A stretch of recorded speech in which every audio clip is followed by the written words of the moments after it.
Raghava Lawrence master எனக்கு ரொம்ப பிடிக்கும். என்னன்னா எந்த வகையில் அப்படி சொன்னோன்னா, அவர் நான் பொதுவாகவே டைரக்டர்ஸ் பார்த்தா ரொம்ப மதிக்கிற ஒரு நபர் நான். இன்ஃபேக்ட் ஒரு பயம் கலந்த ஒரு மாதிரியா இருக்கும். அப்போலேருந்து இப்போ வரைக்கும் அப்படிதான் நான். இப்போ கொஞ்சம் ரிலாக்ஸ் ஆயிருக்கேன். மரியாதை இருக்கும் எப்பவுமே. எந்த டைரக்டர் பார்த்தாலும் அசிஸ்டன்ட் டைரக்டர் பார்த்தோட என்னோட சின்ன பையனா இருப்பான். அவன் அசிஸ்டன்ட் டைரக்டர்னா நமக்கு வந்து அந்த மரியாதை இருக்கும். அந்த பயம்ன்றது போனது வந்து இந்த கபாலி இதெல்லாம் பண்ண பிறகுதான்.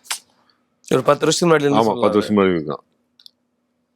மரியாதை இருந்தா போதும், ஏன் பயப்படணும் நம்ம அப்படின்ற ஒரு இது வந்து அப்பதான் நம்ம வந்து ஃப்ரீயா நடிக்கவும் முடியும். இப்போ நான் சொன்னேன் இல்லையா, 2 வருஷம் வந்து இந்த மாயி படம் ஐ மீன் படத்துக்கு வெயிட் பண்ண சொல்லிட்டு, அதுக்கப்புறம் ஒரு நீண்ட தேடுதலுக்கு அப்புறம் எனக்கு கிடைச்ச படம் வந்து காஞ்சனா. அதுக்கப்புறம் நான் 2 வருஷம் கேப்புக்கு அப்புறம் ஒரு படம் நடிக்கிறேன் தான் காஞ்சனா. அந்த படத்தில் நடிக்கும்போது ராகவா லாரன்ஸ் மாஸ்டர் வந்து அழகா என்ன ஒரு ஃப்ரெண்ட்லியாவே என்னை வந்து, நான் நிறைய படங்கள்ல சின்ன சின்னதா பண்ணியிருக்கேன்னு அவருக்கு தெரியுது.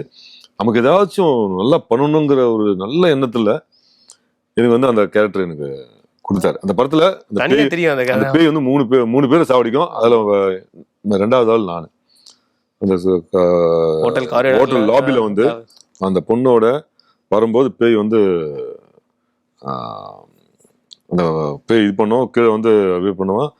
அப்போ அந்த பொண்ணுக்கு கூப்பிடுவோம், ஏ வா போயிடலாம். ஏதோ ஒரு சொல்லுவேன், அந்த டைலாக் டக்குன்னு ஞாபகம் இல்லை. உங்க அப்பா நானு ஏதோ ஒரு சொல்லுவேன் டைலாக்.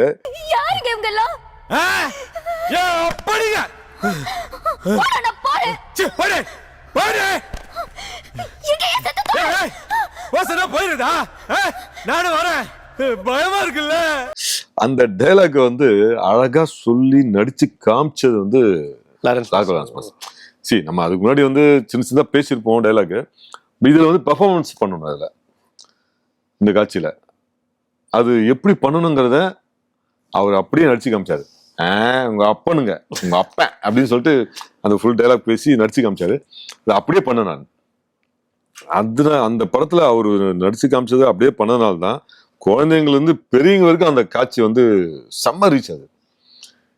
அந்த டைம்ல வந்து நான் என் குழந்தை அப்போ வந்து 4th 5th படிக்கிறப்ப அவங்க ஸ்கூலுக்கு போய், நான் எப்பவுமே ரெகுலராக போக மாட்டேன், பட் எப்பாவது போய் விட்டுட்டு வருவேன். போகும்போது என் பொண்ணுடைய கிளாஸ்மேட்ஸ் எல்லாம் சுத்திக்கினாங்க. அங்கிள் அங்கிள் எப்படி அங்கிள் அந்த கை வந்து உள்ள வந்து உங்களை இழுத்துட்டு போச்சு, இப்ப எப்படி நீங்க வந்துட்டீங்க இப்படிலாம் குழந்தைத்தனமா வந்து அந்த குழந்தைங்க மனசுல போய் பதிய வச்சது ராகவா லாரன்ஸ் மாஸ்டருடைய காஞ்சனா திரைப்படம்.